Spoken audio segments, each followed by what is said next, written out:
Di tengah desa yang hancur, 4 ekor gajah jinak bergerak pelan membuka jalan di desa Menasabi Nurah 2 Pidijaya Aceh. Lumpur tebal, kayu berserakan, dan rumah yang rata dengan tanah membuat pencarian semakin sulit. Setiap gerakan hewan jumbo ini membuka jalan baru. Belalai mereka menggeser kayu yang menutup jalan, sementara pawang memandu perlahan agar gajah tidak menginjak puing yang dibawanya dicurigai ada korban. Selain itu, gajah-gajah ini juga dikerahkan untuk membersihkan puing yang masih menutup jalan. Rencananya, 4 ekor gajah jinak dari Balai Konservasi Sumber Daya Alam ini akan dikerahkan selama 6 hari ke depan. Dari Pidijaya Aceh, Jamal Pangwa, iNews melaporkan. Korban akibat bencana di Sumatera Utara, Sumatera Barat, dan Aceh terus bertambah. Jumlah korban jiwa mencapai hampir 1.000 orang. Data sementara yang kami himpun dari laman geoportal Data Bencana Indonesia (BNPB) hingga pukul 4 sore tadi, total 962 orang meninggal dunia akibat banjir dan longsor di 3 provinsi di Pulau Sumatera. Sementara itu sekitar 5.000 orang terluka dan juga 291 orang lainnya dilaporkan hilang. Korban jiwa paling banyak berada di Kabupaten Agam, Sumatera Barat, yakni ada 180 orang, dan Aceh Utara 138 orang. Bencana yang terjadi di 52 kabupaten di Pulau Sumatera membuat lebih dari 150.000 rumah warga hancur.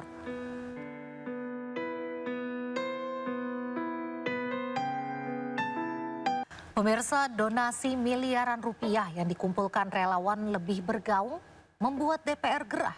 Dalam rapat di Komisi 1 kemarin, DPR meminta Komdiji lebih aktif memviralkan langkah pemerintah menangani bencana.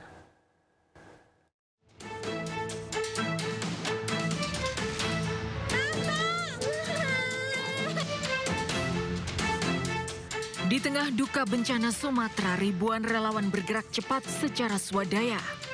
Mereka mengumpulkan donasi miliaran rupiah melalui yayasan, platform pengumpulan dana, hingga media sosial. Para relawan juga tiba di lokasi bencana menyalurkan bantuan langsung ke para korban.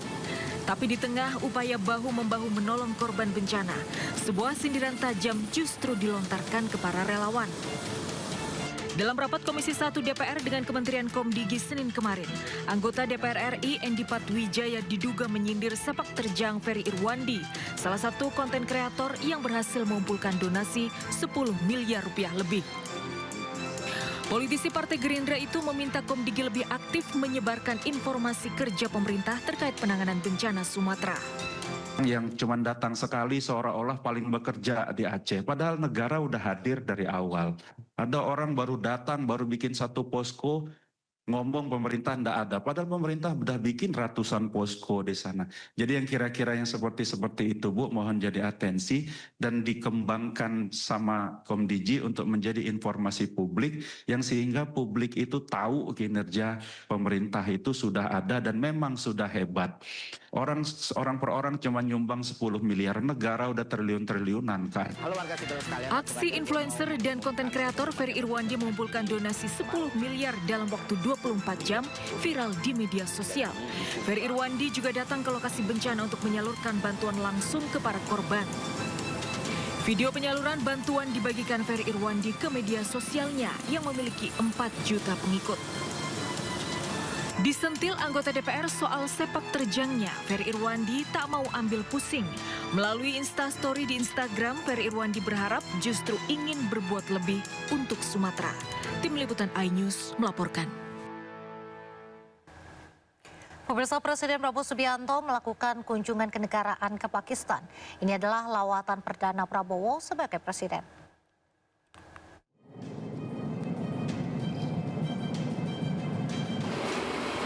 Pesawat Kepresidenan Republik Indonesia dikawal 6 jet tempur Angkatan Udara Pakistan saat Presiden Prabowo kunjungi negara tersebut. Dengan seremoni militer kehormatan, Presiden Prabowo Subianto tiba di Bandara Nurhan, Islamabad, Pakistan, di mana dirinya disambut Presiden Pakistan, Asif Ali Zardari, dan Perdana Menteri Shehbaz Sharif. Usai dari bandara, Presiden kemudian menuju hotel tempatnya menginap, di mana dirinya disambut alunan angklung yang dimainkan para diaspora Indonesia di Pakistan.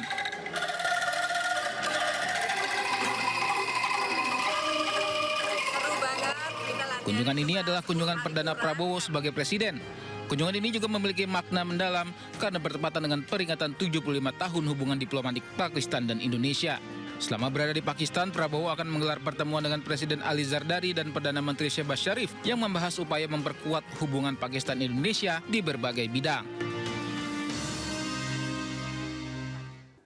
Terima kasih masih di Sindo Malam. Pemirsa, warga korban banjir bandang di Kuala Simpang, Aceh Tamiang berebut bantuan pakaian dan makanan. Akibat penyaluran bantuan yang belum merata, tak sedikit warga yang pulang dengan tangan hampa.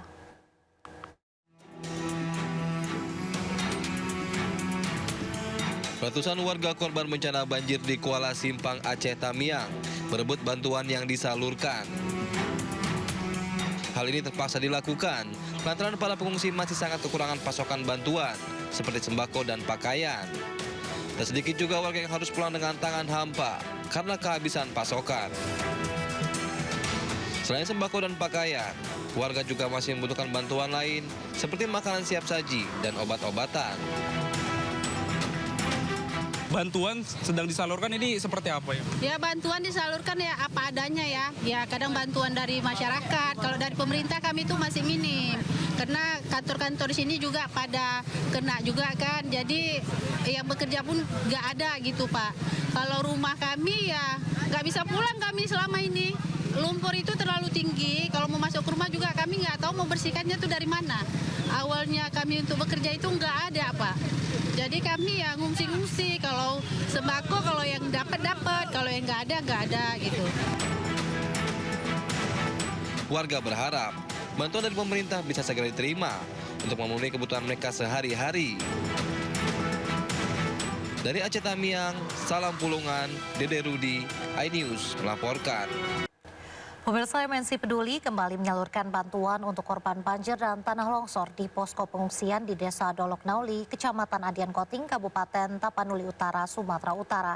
Bantuan tersebut dilakukan sebagai bentuk komitmen MNC Peduli dalam membantu para korban bencana di wilayah Sumatera.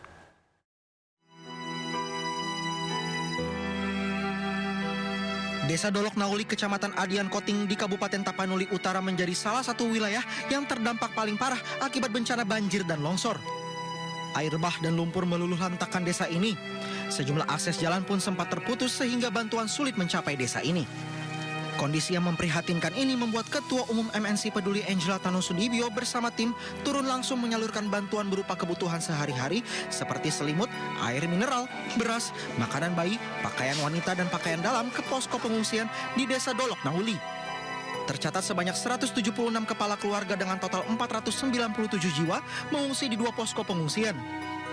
Kami dari MNC Peduli dan iNews Media Group turun langsung ke Sumatera Utara, di mana kita mencari tahu dulu sebetulnya apa yang diperlukan ya sebelum kami datang ke sini. Selain kebutuhan dasar seperti bahan pokok makanan, tetapi yang sangat diperlukan adalah ternyata perlengkapan higienis ya, maksudnya hal-hal seperti baju dan pakaian dalam. Di luar itu juga air bersih supaya di mana masyarakat itu bisa merasa terbantukan. Mengucapkan terima kasih kepada MNC Peduli. Ya, saat ini MNC Group yang peduli terhadap bencana memberikan bantuan baik permakanan dan juga tadi ada baju juga. Ya, terima kasih. Pada kesempatan ini, Angela Tanusudibio bersama tim MNC Peduli juga memberikan trauma healing dengan mengajak anak-anak korban bencana memainkan permainan tradisional serta membagikan alat tulis agar anak-anak tetap bisa belajar meski berada di pengungsian. Dari Tapanuli Utara, Sumatera Utara, Diandra Mukni, Fakih, iNews melaporkan.